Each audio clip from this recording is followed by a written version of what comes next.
읽겠습니다. 교회여 일어나라, 예배로 일어나라. 자, 예배로 일어나라는 것은 이 두 번째 우리 표어는 오늘과 다음 주로 이제 끝이 납니다. 그리고 7월, 8월은 우리가 구역 예배에도 방학을 하는 것처럼 7, 8월 달은 좀 다른 주제로 말씀을 드리고 표어는 이제 9월부터 또 다른 이제 표어로 진행을 하게 될 것입니다. 자, 우리가 오늘 읽은 본문은 무슨 본문이죠? 족보에 대한 그런 말씀입니다. 족보, 누가 누구를 낳고 이런 족보가 기록되어 있습니다. 제가 무슨 설교를 할지 아시겠습니까? 오늘 설교 제목은 진정한 찬양입니다. 아니, 족보하고 찬양하고 어떻게 연관이 될까요? 그래서 여러분들에게 기대를 하라고 일부러 전혀 다른 주제와 그 다음에 본문을 연결을 해서 준비를 했습니다. 자, 마태복음 1장을 이렇게 시작되는 것은 족보로 시작됩니다. 우리가 이제 성경 통독을 한번 마음 먹고 할 때 되면 대부분의 사람들은 구약부터 하든가 아니면 신약부터 합니다. 그럼 신약은 뭐부터 읽게 돼요? 마태복음부터 읽습니다. 마태복음 여러분들 통독하셨던 분들 잘 생각해 보세요. 마태복음 1장을 읽으면서 어떤 하나님의 메시지가 있을까? 막 긴장하고 기대하면서 마태복음 족보를 읽으시는 분들 계시나요? 와, 여기 어떤 하나님의 뜻이 있지 막 이러면서 족보를 읽으시나요? 아마 대부분은 누가 누구를 낳고 하다 보면 아이고 힘들어 그러면서 확 넘어가고 마태복음 2장 이제 예수의 탄생부터 이제 보려고 하는 그런 마음을 보통은 갖게 될 겁니다. 족보에 대해서 관심은 별로 없습니다. 그런데 이 족보만 볼 게 아니라 구약과 연결해서 또 이 족보에 담겨져 있는 의미를 잘 우리가 판단을 하면 마태복음 1장에 아무것도 아닌 그 족보를 통해서도 굉장한 은혜를 우리가 받을 수 있습니다. 제가 이제 마태복음만 오래 좀 강의를 했던 경험이 있어서 1장 안에서만 한 몇 달 강의를 할 수 있을 정도로 이 족보 안에 너무나 큰 그런 은혜가 있다는 것을 발견하게 됩니다. 자, 족보를 보면 오늘 읽었을 때에 누가 누구를 낳고 하면서 한 사람의 이름만 기록을 하고 있습니다. 우리 일반적인 족보는 그렇지 않죠. 아버지, 그 다음에 자녀들, 여자만 빼고 남자들만 기록을 하는 게 우리가 가지고 있는 족보입니다. 근데 왜 예수님의 족보, 마태복음의 족보에는 한 사람의 이름만 적어 놓은 걸까요? 왜 한 사람이죠? 그 한 사람은 어떤 사람이에요? 누구의 이름만 기록했나요? 장자의 이름만 기록을 했습니다. 형제들이 얼마가 있느냐가 관심이 아니라 누가 장자인가. 근데 이 누가 장자인가는 첫째 아들이냐 둘째 아들이냐가 아닙니다. 마태복음의 족보는 영적 계보예요. 영적으로 이 사람의 뒤를 이어서 누가 장자가 되었는가. 신학적 용어로는 장자권 또는 장자의 계보라고 말을 합니다. 누가 하나님의 선택을 받았는가. 이게 이제 마태복음 1장에 기록되어 있는 족보의 이야기입니다. 자, 반드시 첫째 아들, 태생적으로 처음 난 아들을 기록한 게 아니라 누가 더 영적인가, 누가 더 하나님의 선택을 받았느냐이기 때문에 한번 구체적으로 살펴보겠습니다. 아브라함의 뒤를 이어서 장자가 된 사람이 누구죠? 이삭, 그죠? 근데 이삭의 첫째 아들이었을까요? 아닐까요? 아니죠. 이삭에게는 누가 있었습니까? 이스마엘이라는 형이 있었습니다. 물론 이제 그 아내에게서 난 자녀는 아니지만 첫째 아들은 분명히 이스마엘이 있었습니다. 자, 2절 말씀 같이 보겠습니다. 아브라함이 이삭을 낳고 이삭은 야곱을 낳고 야곱은 유다와 그의 형제를 낳고, 여기에 이제 순서대로 소개를 하고 있습니다. 자, 이삭의 뒤를 이어서 장자를 차지한 사람이 누구죠? 야곱입니다. 그죠? 야곱은 첫째 아들인가요? 아니죠. 누가 있죠? 쌍둥이 형 에서가 있습니다. 형이 에서가 있습니다. 여기까지는 우리가 어느 정도 그래도 교회를 다녔다 그러면 아브라함, 이삭, 야곱까지는 잘 압니다. 근데 문제는 야곱의 뒤를 이어서 장자권을 받은 사람이 누구이냐 이것입니다. 근데 이미 2절에 보여드리고 여러분들에게 질문을 하겠습니다. 야곱의 뒤를 이어 장자가 된 사람이 누구죠? 공부 많이 하셨습니다. 유다. 그런데 성경을 조금이라도 관심 있게 보셨던 분이라면 여기서 사실은 질문을 해야 됩니다. 어떤 질문이요? 자, 유다가 몇째 아들이죠?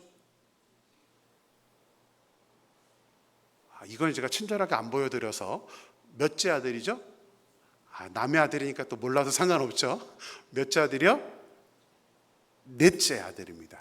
유다는 야곱의 네 번째 아들입니다. 자, 그러면 넷째인데 위로 형이 3명이나 있는데 어떻게 유다가 3명을 다 제껴놓고 장자의 권리, 장자의 축복, 장자의 계보를 잇게 되었을까요? 또 더 이상한 게 있습니다. 야곱의 아들이 12명인데 야곱의 아들들 중에서는 우리가 잘 알고 있는 유명한 사람이 있습니다. 꿈의 사람? 요셉, 그렇죠? 요셉이라는 쟁쟁한 믿음의 사람, 창세기 후반부의 대부분이 요셉에 대한 이야기입니다. 너무나 중요하죠. 또 이스라엘 백성들이 민족을 이루게 한 것도 요셉 때문이었고, 그러니까 이 요셉은 누가 뭐라고 할 수도 없을 정도로, 물론 요셉은 11번째 아들인데 요셉이 장자의 계보를 잇는 게 당연하다라고 할 정도로 이 요셉이 있는데도 불구하고 하나님은 요셉이 아니라 넷째 아들인 유다를 장자의 계보, 예수님의 조상으로 만드셨다라는 사실입니다.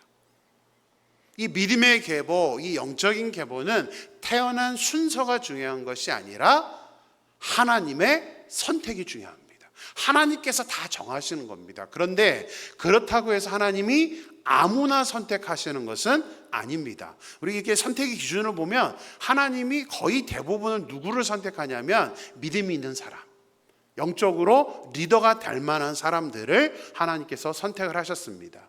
그렇다면 야곱의 뒤를 이어 장자가 될 사람은 누가 돼야 정상이에요? 요셉이 돼야 정상입니다. 근데 하나님은 이상하게도 요셉은 외면하시고 유다를 믿음의 계보로 장자로 세워주셨습니다. 자, 왜일까요? 이것이 오늘 본문 설교의 핵심 포인트입니다. 왜 유다여야 하는가? 무슨 뜻이 있는가? 분명 하나님이 어떤 뜻이 있어서 유다를 세우셨을 것입니다. 이제 이것을 우리가 알고 이것이 우리에게 적용할 수 있어야 된다는 것을 오늘 말씀을 통해서 나누고자 합니다. 창세기 49장을 보면 창세기 이제 마지막 마무리하면서 49장은 야곱이 12아들의 미래에 대해서 예언을 하는 장면이 나옵니다. 근데 이제 성경, 여러분 갖고 계신 성경을 보면 창세기 49장 머리에 이렇게 소제목이 붙어 있습니다. 야곱의 축복, 이렇게 되어 있습니다. 야곱의 축복. 아들들에 대해서 미래에 대해 예언을 하고 축복을 하는 장면이라고 우리가 알고 있습니다. 근데 본문을 자세히 보시면 49장의 아들들에 대한 이야기, 르우벤, 그 다음부터 쫙 아들의 이름들을 얘기하면서 그들에 대한 예언을 보면 단순히 축복이 아니라 뭔가가 있다라는 것을 깨닫게 됩니다. 그것을 또 한번 살펴볼게요. 야곱의 첫째 아들이 누구입니까? 좀 전에 저도 모르게 나와버렸어요. 누구예요? 르우벤이에요. 되게 성경 많이 보시는 것 같아요. 남의 아들 이름을 다 아시고요. 자, 르우벤. 한번 르우벤의 모습을 보겠습니다. 3절 4절 같이 읽겠습니다. 르우벤아, 너는 내 장자요, 내 능력이요, 내 기력의 시작이라. 위풍이 월등하고 권능이 탁월하다마는 물의 끓음 같았은즉 너는 탁월하지 못하리니 내가 아버지의 침상에 올라 더럽혔음이로다. 그가 내 침상에 올랐었도다. 자, 축복인가요? 자, 보시면 무엇에 관한 이야기죠? 처음에 뭐라고 시작합니까? 르우벤아, 너는 내 장자다. 너는 내 첫째 아들이다. 그래서 당연히 모든 기운과 모든 능력을 갖고 태어난 너는 첫째 아들인 것은 분명해. 그리고 당연히 첫째 아들이니까 장자의 권리, 장자의 축복을 받는 게 당연해 라는 말입니다. 하지만 빨간 글로 뭐로 되어 있습니까? 너는 안 돼. 너는 장자가 될 수가 없어 하면서 하는 말이 뭐예요? 내가 아버지의 침상에 올라 더럽혔음이로다. 무슨 말이죠? 우리 창세기 큐티 하셨던 분들은 아실 겁니다. 르우벤은 창세기 35장을 보면 야곱의 아내가 4명이었는데 그 중에 한 명이었던 이 르우벤에게는 어머니가 되는 서모였던 빌하를 르우벤이 이제 성적으로 범하게 됩니다.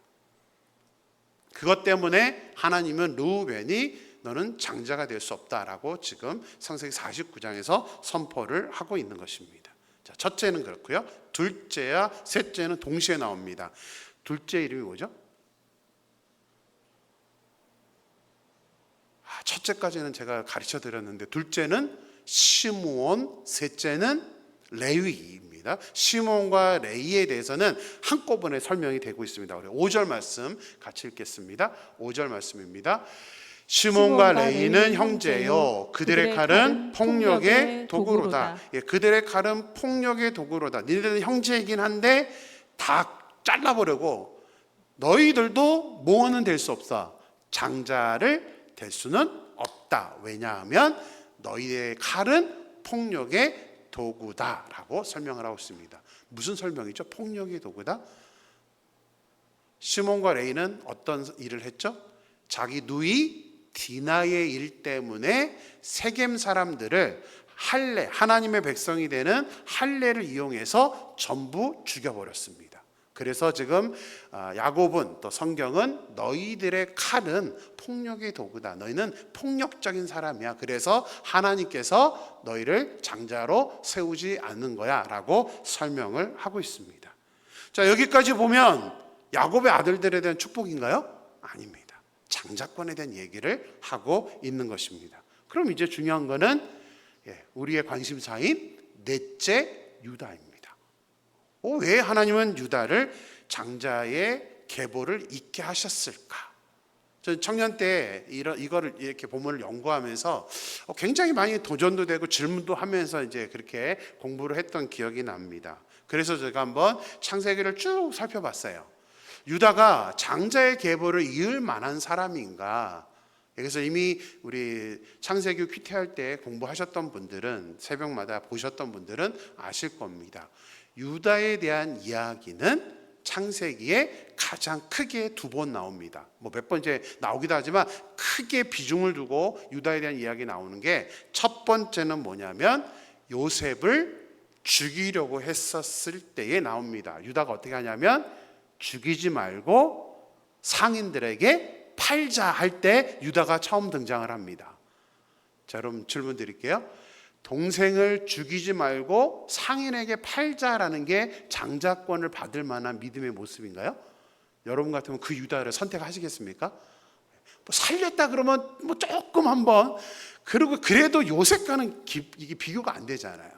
두 번째는 아예 한 장 전체의 유다에 대한 이야기가 나옵니다. 그것도 요셉에 대한 이야기를 하다가 창세기 38장에서 유다에 대한 이야기를 하고 있는데, 이 유다에 대한 모습이 좋은 모습이 아닙니다. 창세기 38장은 뭐가 나오냐면, 자, 아버지 야곱이 야곱의 형이 에서가 있었잖아요. 근데 하나님이 에서를 장자로 선택하지 않은, 또 에서에게 문제는 뭐였냐면, 에서는 부모의 동의도 받지 않고 자기 마음대로 이방 여인과 결혼해 버렸습니다. 하나님의 계보를 이어야 되는데, 예수님의 조상의 계보를 이어야 되는데 하나님이 기뻐하지 않는 이방 여인과 결혼을 했습니다. 근데 계보를 이어야 되는 유다 역시 큰아버지 에서와 똑같이 누구랑 결혼하냐면 이방 여인과 결혼을 해버립니다. 그게 창세기 38장 1절부터 나오는 내용입니다. 그리고 아들을 셋을 낳죠.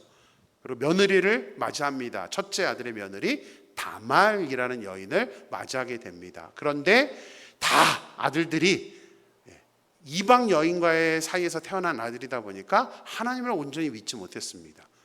그 아들들이 악을 행하니까 하나님께서 첫째 아들 죽이고 둘째 아들 죽이고 이제 이 다말이 셋째를 통해서 계보를 이어가야 되는데 야곱은 두려워서 며느리에게 자기 셋째 아들을 주지 않습니다.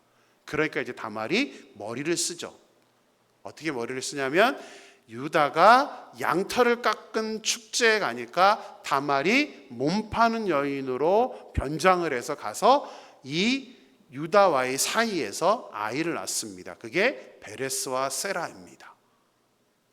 유다는 타 지역에 가서 몸 파는 여인을 찾을 정도로 도덕적으로 문제가 있었고 이방 여인과 결혼하면서 하나님의 계보에 대해서 관심이 없는, 그래서 창세기 38장을 읽다 보면 어떤 사람들은 저한테 그런 질문도 많이 해요. 목사님 왜 이렇게 지저분한 얘기가 성경에 굳이 기록되어 있죠? 이런 질문들을 많이 합니다. 듣기도 거북한 이야기인데 그 이야기는 이유가 있습니다. 하나님이 우리에게 다 동일한 마음으로 갖고 있기 때문에 그래요. 우리가 다 완벽한 사람은 아니기 때문에 유다가 특별히 뭐 엄청난 큰 잘못이다라는 의미에서 하시는 게 아니라 우리 모두 다 동일합니다. 우리도 죄의 모습만 다를 뿐이지 우리도 똑같이 죄인이라는 사실이죠. 어찌됐건 이 유다에 대한 성경의 기록을 보면 왜 이 사람이 장자의 계보를 잊게 되었을까? 퀘스천 마크를 그릴 정도로 유다의 모습은 그렇게 해서 좋은 모습은 아닙니다. 자, 그렇다면 왜 유다여야 했을까? 왜 하나님은 요셉이 아니라 유다를 통해서 예수님의 계보를 이어가셨는가? 이게 이제 중요합니다. 이게 여기에 하나님의 뜻이 있기 때문입니다. 우리 다들 드라마 좋아하시죠? K-드라마, 요즘 넷플릭스에서 이 K-드라마의 열풍이 큽니다. 우리 이민생활하면서 유일한 낙, 저도 그렇긴 한데요. 이 드라마 보는 낙. 근데 우리 K-드라마에는 항상 빠지지 않고 나오는 주제가 있습니다. 뭔지 아세요? 불륜? 그러면 안 되는데 또 다른 거예요. 불륜도 있지만 이 주제는 안 빠져요. 어떤 주제요? 출생의 비밀. 이 출생의 비밀, 이상하게 다른 뭐 미국 드라마나 이런 거 보면 이런 얘기가 별로 없는데 한국 드라마는 꼭 이 출생의 비밀, 그리고 이제 드라마 한참 보다 보면 뭐야 누구 아들이야 뭐 이런 거 이제 관심 갖고 하는 게 이제 우리 K 드라마의 메인 주제입니다. 그런데 유다에게도 출생의 비밀이 있습니다. 그래서 저는 이 성경을 읽으면서 아주 재밌게 봅니다. 유다의 출생의 비밀, 어떤 모습이 있을까? 이제 설명을 드리겠습니다. 유다의 아버지 야곱은 이제 장자를 속인 것 때문에, 자기가 아버지에게 축복받고 싶어서 속인 것 때문에 어쩔 수 없이 삼촌 라반이 있는 하란으로 도망을 가게 되었죠. 그 하란에 갔었을 때 그 삼촌 라반에게는 두 딸이 있었습니다. 성경 퀴즈입니다. 두 딸의 이름이 뭐죠? 레아와 라헬. 주일학교를 잘 나오시면 이렇게 또 큐티를 열심히 들으시면 바로 이제 대답을 하시는데요. 큰 딸 이름이 레아이고 작은 딸 이름이 라헬입니다. 이제 드라마로 각색을 해보겠습니다. 가만히 보니까 큰 딸 레아는 성격도 아주 좋아요. 거기다가 공부도 잘했고, 그리고 음식도 요리도 아주 잘하면서 맏며느리감이었습니다. 현모양처처럼 잘 이렇게 떠받드는 그런 여인이었습니다. 그런데 단점이 하나 있네요. 단점이 뭐죠? 못생겼어요. 얼굴이 받쳐주지를 않은 게 이 레아였습니다. 반면 이제 라헬, 또 K 드라마 나옵니다. 라헬은 공부도 못해요. 또 뭐 요리 별로 좋아하지도 않습니다. 또 섬기는 스타일도 아니에요. 깐깐하고 변덕도 심합니다. 모든 게 부족한데 한 가지 장점이 있었습니다. 뭘까요? 아이고 너무 예쁜 거예요. 얼굴이 너무 예뻐서 모든 남자들이 반할 정도로 얼굴이 예뻤다는 것이 이제 레아와 라헬의 비교의 모습이었습니다. 우리 남자 성도님들께 질문을 한번 드려보겠습니다. 남자분들만, 여러분이 만약에 이런 두 여인이 여러분 눈앞에 있다면 여러분은 누구를 좋아할 것 같습니까? 라헬이에요, 레아예요? 남자분들만? 자, 레아 1번이다 그러면 고개 끄덕이시고 2번이다 생각하면 고개를 저으세요. 자, 질문 드립니다. 1번입니까? 2번입니까?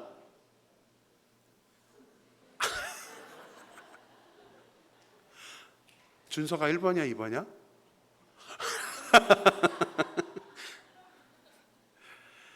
자, 그런데 과거나 지금이나요, 남자들은 누구를 좋아할 것 같습니까?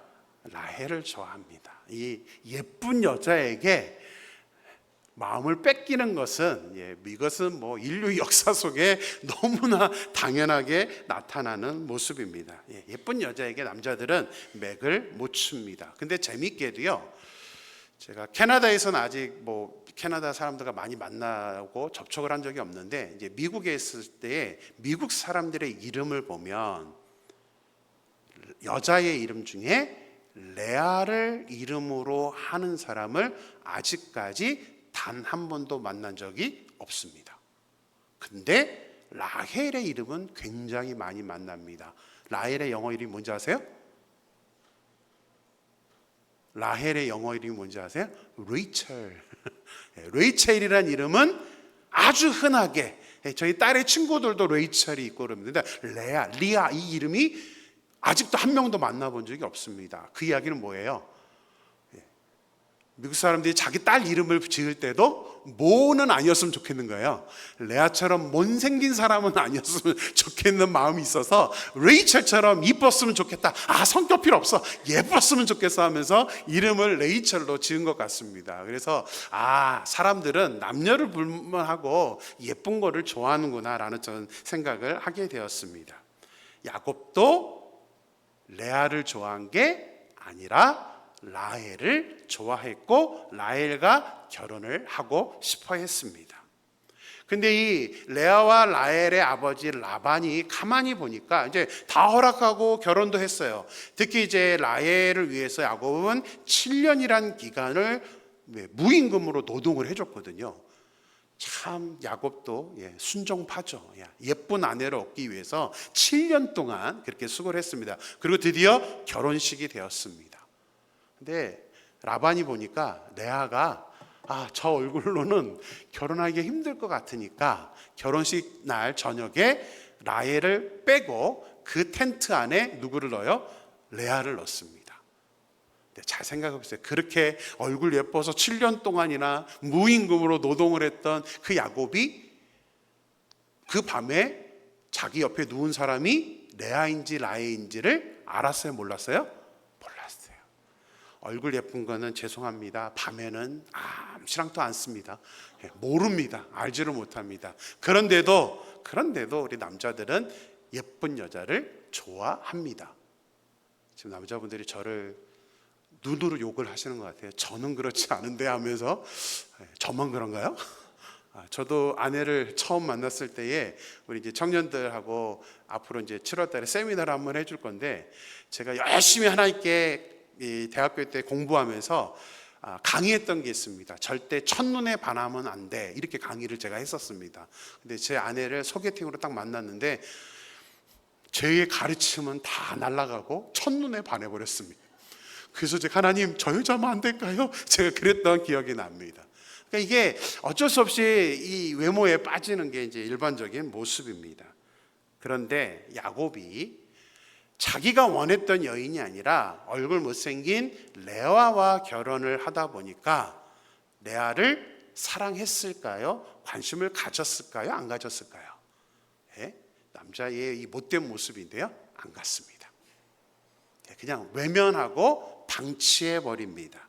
우리 창세기 29장 31절 읽겠습니다. 같이 읽겠습니다. 레아가 임신하여 죄송합니다. 여호와께서 레아가 사랑받지 못함을 보시고 그의 태를 여섰으나 라헬은 자녀가 없었더라. 하나님이 레아를 보니까 남편 야곱에게 사랑을 받지 못하는 거예요. 그러니까 하나님 너무 짠한 거예요, 마음이. 그래서 어떻게 했대요? 사랑받지 못함을 보시고 그의 태를 여섰다. 과거에는 옛날 시대는 그랬잖아요. 아이들을 낳아주면 사랑하지 않았다가도 어떻게 돼요? 다시 마음을 다잡는 게 일반적인 모습이었습니다. 그런데 야곱은 하나님께서 일부러 레아는 태를 여셔서 자녀를 낳게 하셨지만 라헬은 자녀를 못 낳게 했거든요. 그런데도 관심을 갖지 않습니다. 사랑해 주지 않습니다. 그러니까 레아가 너무 비참한 거예요. 자기 여동생, 다 남도 아니잖아요. 내 여동생만 사랑하고 자기를 사랑하지 않으니까 이 레아가 너무 불쌍한 마음을 갖고 있었고, 그러다 보니까 레아는 이제 어떻게 하냐면 아들을 낳으면서 이제 아들의 이름 갖고 자기 마음을 표현하기를 시작합니다. 자, 레아가 이제 어느 정도로 야곱의 사랑을 받지 못했는지는 이제 이 아들들의 이름을 짓는 장면에 아주 자세하게 설명이 되어 있습니다. 자, 야곱에게 생긴 첫 아들 루벤인데 누가 그 이름을 짓느냐를 보시기를 바랍니다. 우리 32절입니다. 창세기 29장 32절 말씀 같이 읽습니다. 레아가 임신하여 아들을 낳고 그 이름을 루벤이라 하여 이르되 여호와께서 나의 괴로움을 돌보셨으니 이제는 내 남편이 나를 사랑하리로다 하였더라. 누가 이름을 지었죠?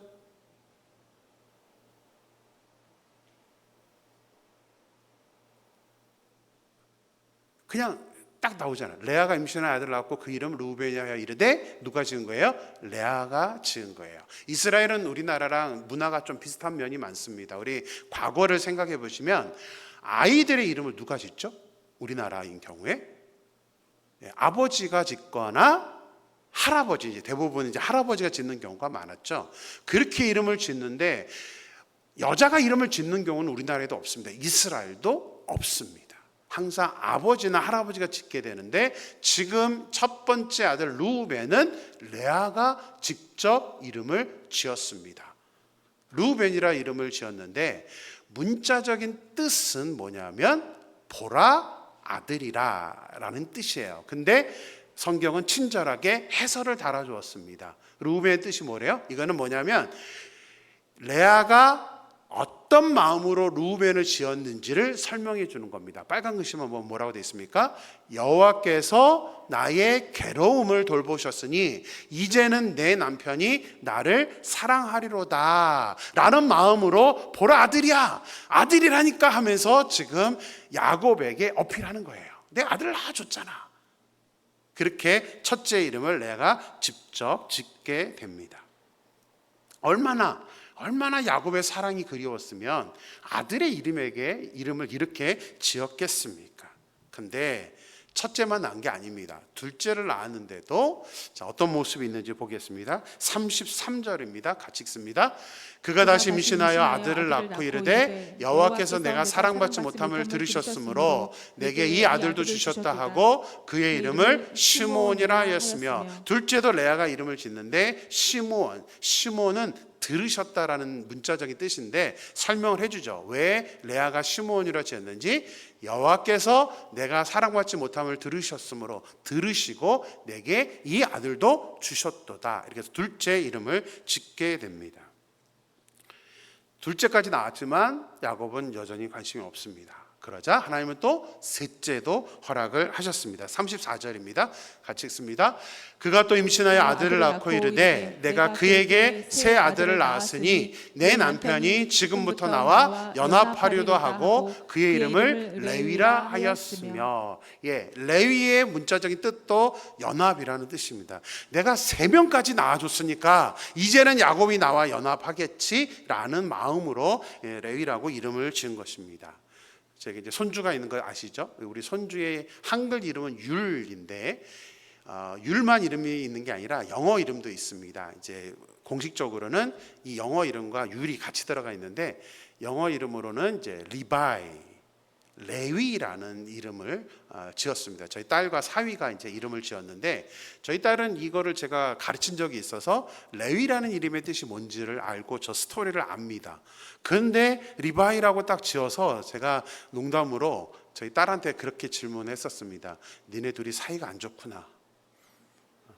얼마나 사이가 안 좋으면 아이의 이름을 리바이라고 짓니? 그랬더니 이제 딸이 맞아 리바이라고 생각했지. 그런데 그냥 이름이 좋아서 레위인처럼 살라고 이제 그렇게 이름을 지었던 그런 기억이 납니다. 너무너무 지금 이 레아는 힘든 거예요. 잘 생각해 보세요. 누가 자기 아들의 이름에 가지고 이런 이름을 짓겠습니까? 엄마잖아요.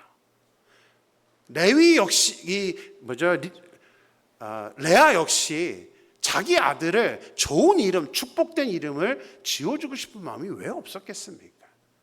하지만 레아는 너무 힘들다 보니까, 너무 야곱에게 사랑을 받지 못하니까 자기 아들의 이름을 지으면서라도 야곱이 좀 이름을 부를 때에 내 마음을 좀 이해해 줬으면 좋겠다 라는 마음으로 지금 아들의 이름을 이렇게 지어가고 있다는 사실입니다. 사실 이 여자분들은 잘 생각해 보세요. 이 레아의 인생이 얼마나 가련할까요? 자기 동생과 비교돼서 사랑받지 못하는 그 모습, 얼마나 이게 가슴 아픈 일이겠습니까? 그런데 이렇게 야곱만 바라보면서 또 아들들 바라보면서 자기의 마음을 표현했던 레아가 셋째를 낳고 이제 넷째를 낳는 저 34장 다음에 넷째가 나오는데요. 이 사이에 성경 그냥 딱 지나가고 마는데 아주 엄청난 변화가 일어납니다. 셋째까지는 야곱만 의지했던 이 레아가 35장 이제 넷째 아들을 낳으면서 180도 태도가 바뀌게 됩니다. 우리 35절 말씀 보겠습니다. 같이 읽습니다. 그가 또 임신하여 아들을 낳고 이르되 내가 이제는 여호와를 찬송하려다 하고 이로 말미암아 그가 그의 이름을 유다라 하였고 그의 출산이 멈추었더라. 넷째 이름이 뭐예요? 유다. 뜻이 뭐예요? 찬송입니다. 찬송. 이제는 여호와를 찬송하리로다. 이 말이 뭔 말일까요? 왜 갑자기 여호와를 찬송하겠다라고 하면서 유다라고 이름을 지었을까요? 레아는 셋째 낳고 이제 넷째를 낳으면서는 더 이상 야곱을 의지하지 않겠다라고 선포하는 겁니다. 더 이상 야곱의 사랑 필요 없어요. 이제는 저 하나님이면 됩니다. 하나님만 찬양하겠습니다 라고 하면서 유다라고 이름을 지었던 것입니다. 하나님께서 왜 유다를 선택하셨냐면 유다의 출생의 비밀이 바로 매 자기의 가슴 아픈 것만 생각하면서 아들 낳으면서 우리 태중교육이라고 하잖아요. 태교라고 하잖아요. 셋째 아들을 낳는 동안에 이 레아의 마음에는 하나님이 없었습니다. 오로지 야곱밖에 없었습니다. 그런데 넷째를 낳으면서 그 기간 동안에는 이 레아가 이제 더 이상 인간적인 거 필요 없습니다. 저는 이제 하나님만 보겠습니다 라면서 유다라고 지은 것이죠. 그래서 저는 하나님이 유다를 선택한 게 유다의 믿음 때문이 아니라 이 메시지를 우리에게 전달하기 위해서 이러한 과정을, 이 출생의 비밀을 이렇게 자세하게 창세기에서 기록하고 있다라고 저는 생각을 합니다. 근데 재밌게도 구약의 유다로 세워놓은 사람이 있지만 신약에도 유다라는 사람을 세웠습니다. 누구죠? 신약의 유다는 누구일까요? 예수님의 제자였던 가롯 유다입니다. 가롯은 지방 이름이에요. 본 이름은 유다입니다. 하나님은 의도를 가지고 구약의 유다, 신약에도 유다를 선택하신 거예요. 두 똑같은 이름을 가진, 똑같이 찬양이라는 이름을 가진 두 유다를 선택했는데 가룟 유다는 안타깝게도 하나님을 찬양하는 사람으로 태어났지만 하나님을 찬양하는 것이 아니라 정말 감사하게 예수님의 제자가 되었음에도 불구하고 예수님의 제자로서 예수님을 찬양하는 사람으로 살지 못하고 예수님을 십자가에 못 박아 죽이는, 예수님을 파는 사람이 되어버리고 맙니다.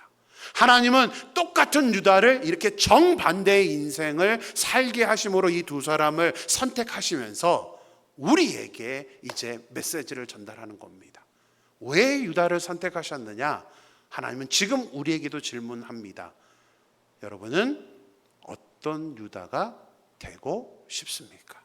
여러분은 어떤 유다로 살고 싶습니까? 라는 질문을 지금 예수님은 이 본문을 통해서 우리에게 말씀하고 있다는 사실입니다. 여러분은, 사랑하는 임마교회 성도님, 여러분들은 어떤 유다가 되고 싶어요? 질문 자체가 웃기죠. 어느 누구도 가룟 유다처럼 살고 싶지는 않을 겁니다. 우리는 이미 예수를 믿는 순간 유다로 살게끔 우리는 그렇게 하나님께 은혜를 받았습니다. 그렇다면 당연히 우리의 삶은 하나님을 찬양하는 삶. 근데 이 하나님을 찬양한다는 의미가 뭐냐면 오늘 설교 제목이에요. 진정한 찬양은 뭐예요? 다른 것 보지 않고 하나님만 보겠습니다라고 선포하는 게 찬양입니다. 노래 아닙니다. 그냥 노래라는 그 옷만 입혔을 뿐이지 찬양한다, 우리가 하나님을 찬양한다라는 의미는 하나님만 보겠습니다라고 선포하는 게 찬양입니다. 그래서 여러분들 찬양할 때마다 그 하나하나의 가사를 여러분들이 생각한다면 그냥 부르고 끝내서는 안 되는 겁니다. 이 찬양이 나의 고백입니다. 이게 나의 고백입니다. 나의 선포입니다라고 여러분들이 가사 하나하나를 정확하게 생각하면서 그렇게 찬양 드리고 그렇게 우리가 예배 드리는 것, 그것이 예배로 일어나는, 찬양으로 일어나는 사람의 모습인 것이죠. 저는 소망합니다. 우리 임마누엘교회 모든 성도님들이 이 의미를 오늘 아셨다면 이후부터는 믿음은 좀 부족할지 몰라도 나는 하나님을 찬양해야 되는 사람이지. 우리 장로교는 소요리 문답이라는 게 있습니다. 이것을 많이 가르치는데 1문이 뭔지 아세요? 우리 사람이 지어진 목적이 무엇인가? 이게 1문입니다. 대답은 나오는데요. 저는 그 대답도 좋지만 우리 하나님의 영광을 위해서라고 이제 대답을 하는데 그 대답보다는 이사야 43장 21절 말씀이 저는 더 크게 와닿습니다. 이 백성은 내가 나를 위하여 지었나니. 자, 우리들은 하나님을 위해서 지음을 받았습니다. 왜? 그 뒤에 뭐라고 나옵니까? 나의 찬송을 부르게 하려 함이라. 할렐루야. 하나님이 우리를 구원해 주신 이유는 우리로 하여금 하나님을 찬양하는 사람이 되게 하라고 우리를 구원해 주셨다는 사실입니다. 그래서 우리는 내 삶의 목적, 내 삶의 이유가 무엇인지를 정확하게 알아야 된다는 사실이죠. 누구라도 우리는 레아와 똑같지는 않지만 레아처럼 비참한 상황, 어려운 상황, 힘든 고통, 이런 상황 속에 우리가 빠지는 경우가 많습니다. 지금 여러분들 가운데도 말은 하지 않지만 굉장히 정말 힘들고 답답하고 지금의 상황을 어떻게 극복해 나가야 될지 모르는 그런 상황에 놓인 분들도 계실 것입니다. 물론 정반대로 하나님 저는 전혀 어려움이 없는데요, 평안한데요 라고 하시는 분들도 있을 것입니다. 근데 중요한 것은 상황이 아닙니다. 레아와 같은 상황일지라도 또 아니면 평안한 상황일지라도 하나님이 우리에게 원하는 것은 진정으로 하나님만 의지하겠습니다라고 선포하면서 하나님을 찬양하는 것입니다. 하지만 특별히 어려움 속에 있다면 또 우리는 앞으로 살아가면서 항상 평안함만 있을 수는 없기 때문에 오늘 이 말씀을 여러분들이 나중에 정말 힘든 상황, 도저히 내가 감당할 수 없는 그런 상황에 몰리게 된다면 한 번쯤 유다를 생각할 수 있었으면 좋겠어요. 그래서 여러분들의 입술에서 원망하고 하나님 힘들어요가 아니라 하나님을 찬양하면서 하나님 저에게 힘을 주세요 라고 오히려 우리가 하나님을 찬양할 수 있는 것, 저는 그것을 목표로 오늘 말씀을 준비했습니다. 우리 사랑 임마누엘교회 모든 성도님 여러분, 정말 우리 모두가 어떤 상황에 있었든 진정한 찬양을 하나님께 올려드릴 수 있는 그런 저와 여러분의 삶이 되기를 주님의 이름으로 축원합니다. 이 시간 같이